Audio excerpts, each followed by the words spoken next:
Hello everyone, welcome back to my channel Grady Physics. So this is video 5 on chapter 3rd of class 11. In this session we talk about instantaneous velocity and speed.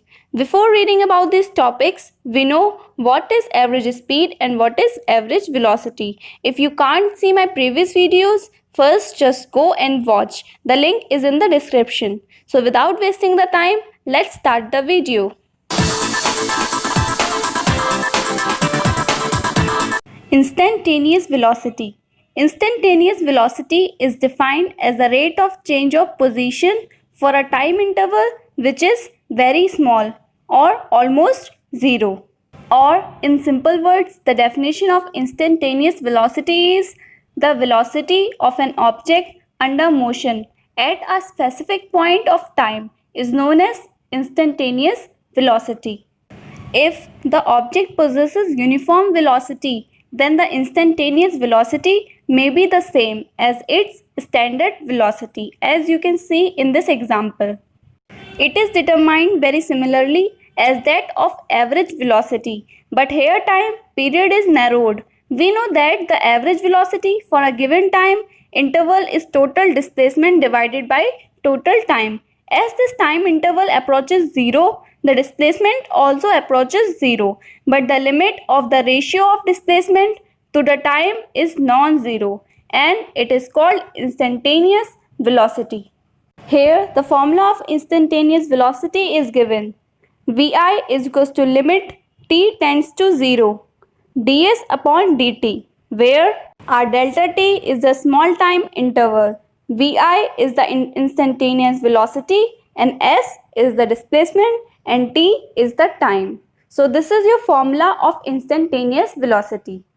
Now what is the unit of instantaneous velocity? So the SI unit of it is meter per second and it is a vector quantity, or it can also be determined by taking the slope of distance time graph or x-axis graph.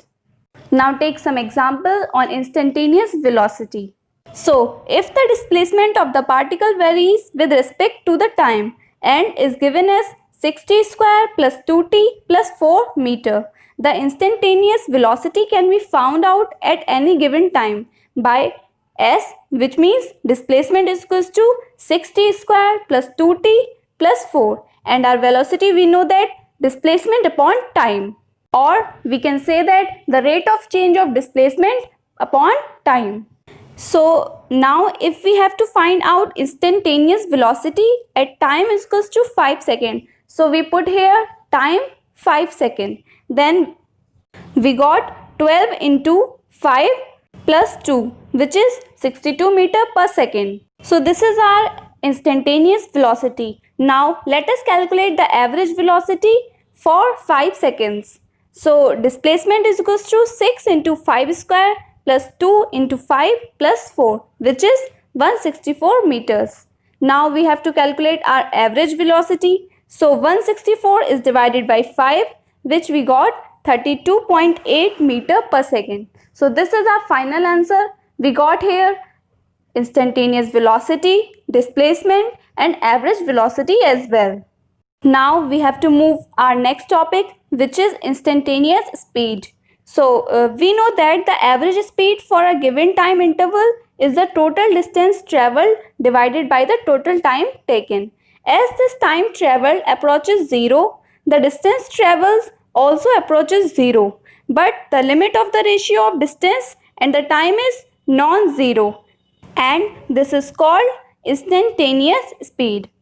To understand it is in a simple words, so we can also say that instantaneous speed at any given time is the magnitude of instantaneous velocity at that time.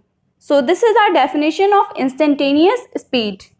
Here the formula of instantaneous speed is given, which is speed is equals to distance upon time, where ds is the distance and dt is the time traveled. Speed is the instantaneous speed. So the unit of instantaneous speed is meter per second and it is a scalar quantity. It means instantaneous velocity can be linear velocity or angular velocity. Now we have to take some examples to understand instantaneous speed. Yeah, what it actually means. If the distance as a function of time is known to us, we can find out the instantaneous speed at any time. Let us understand this by the means of an example.